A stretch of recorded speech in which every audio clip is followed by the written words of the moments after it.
Hi you guys, welcome back to my channel. So if you saw the last two posts on my channel, then you know I have been working here in the boys' bedroom, building their very own bunk beds. You guys, we have already explored getting the frame built and done. Then I also showed you a video of how I got the drawers installed. But now it is time to go into detail on how I got the stairs onto their bunk beds. So you guys hang tight and let's get this video started. So for their bunk beds, I knew that I actually wanted it to have a staircase and not the traditional ladder. So I had to play around with how I was actually going to do this. And as you can see, I even purchased a pre-cut set of stringers from my local Home Depot. And this was really just to give me a visual of how I was going to create my own stringers. A tool I would most certainly recommend owning if you are looking to do a DIY very similar in nature, or if you're even trying to create your very own staircase in whatever DIY, is to purchase a carpenter's square. It runs between 10 to 20 bucks. This guarantees that you are creating the perfect right angles when you are creating the steps. And I'm going to show you guys a little trick that I learned to make sure that each step was the exact same. So to start, I am using a 2x12 as the base template for my stair stringers.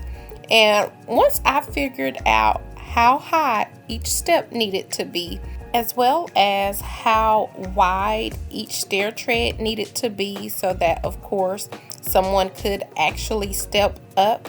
I actually used a scrap piece of wood there. That's what you can see that is clamped to my carpenter square. I clamped a scrap piece of wood on my exact numbers.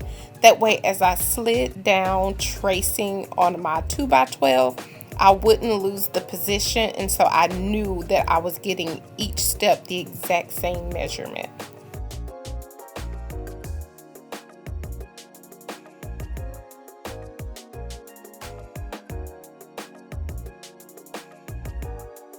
After I was done tracing the steps, it was actually time to make some cuts to create the actual stringer. So I am, of course, using a circular saw, since this was pretty much going to be a zigzag all the way up. I feel the most confident about creating completely like straight cuts with a circular saw, especially since I'm having to do so many zigzags.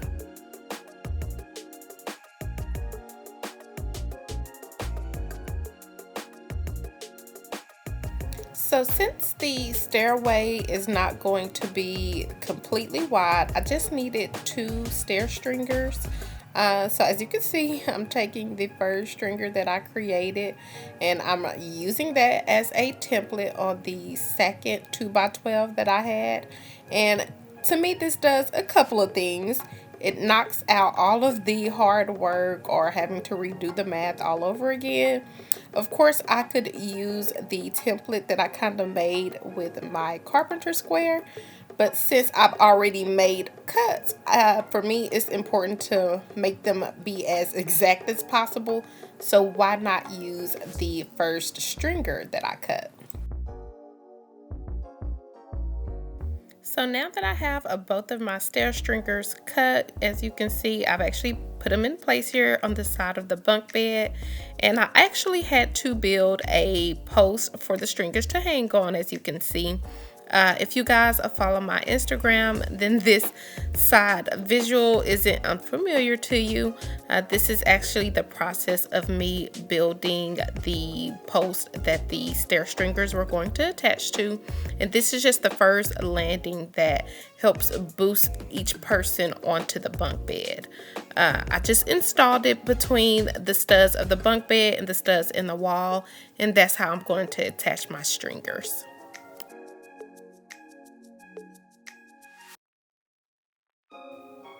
And attaching the stair stringers, I just used the same construction screws that I used when I built the frame for the bunk beds. And attaching the stair treads onto those stringers was pretty easy too. I used those same exact screws. Again, for reference to know what those screws are, definitely make sure you check out my first video of me actually building the frame of this bunk bed. And here is just a time lapse of when I attached those stair treads.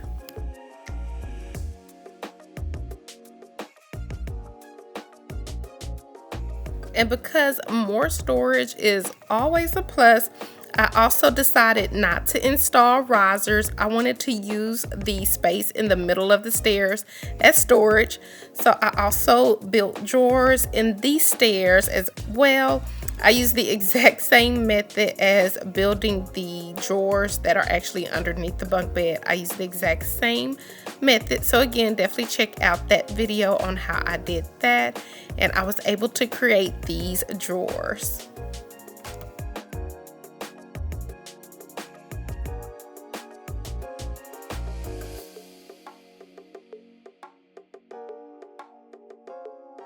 So the last addition of the bunk bed that I really thought would be cool to add, I really wanted the bunk beds to have a niche cut out on the inside of it.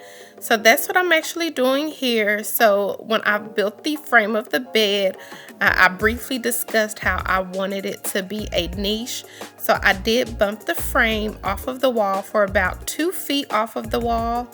And so as you can see, these 2x6s and 2x4s that I have here, with that attached to the bunk bed, I'm actually building shelves so that if you're laying in the bed, you're actually able to, I don't know, maybe the boys want to place toys in the niche or perhaps a laptop as they get older.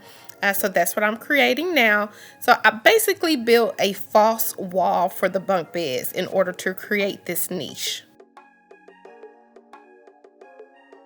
So after I had the frame for the shelves in place, it was really easy to create that false wall effect. All I did was took a sheet of plywood here and I used that to cover up that empty space. I did this for both bottom and top bunks, and you'll see here in this next clip, I actually did have an electrician come back out and install wall sconces for the top and bottom bunk. So he was able to use my false wall in order to hide the electrical work. And so here in this clip, you can get the idea of my false wall a little bit better. So as you can see where the wall sconce is currently hanging, that's where I created the false wall effect. The other side hadn't been covered just yet, but this is where that sconce and all of the electrical work is on that side. And again, this is just to give you a better look of how that false wall was created.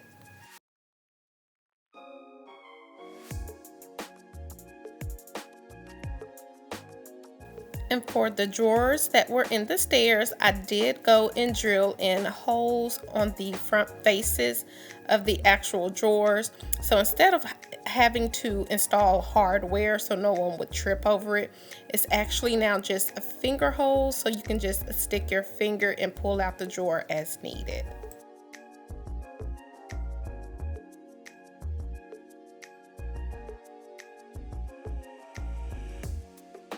So to give the bunk bed a clean finish, as you can see, I had started trimming it out already with primed 1x2s and 1x4s.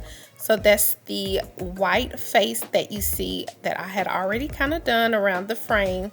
And again, this just gives it that clean, polished look so that when I do go to paint, I'm not actually painting the rough 2x4s and 2x6s. I'm actually painting the primed pieces. And here is the light. So as you can see, each bunk bed has their own individual light, both top and bottom, and the switches that operate each one.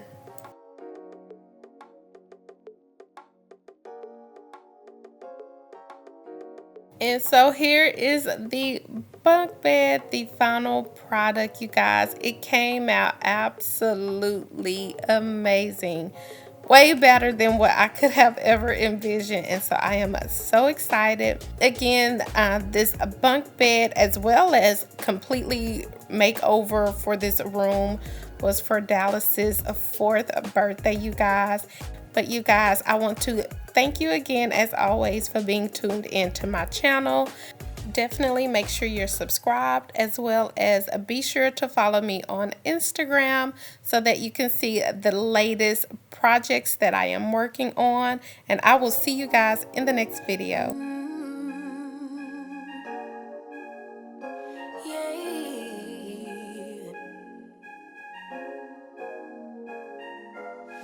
Your eyes tell me that you don't wanna leave just yet. No, my eyes agree.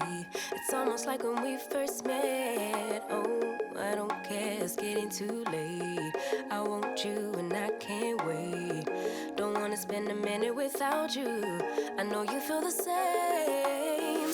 So come on, give me love. I'ma show you how to move with my body. Come hit me with your touch and make me wanna say, damn. And yeah, you know what's up. Ain't nothing I won't do for your body. So give me all you got right now. I know I'm yours.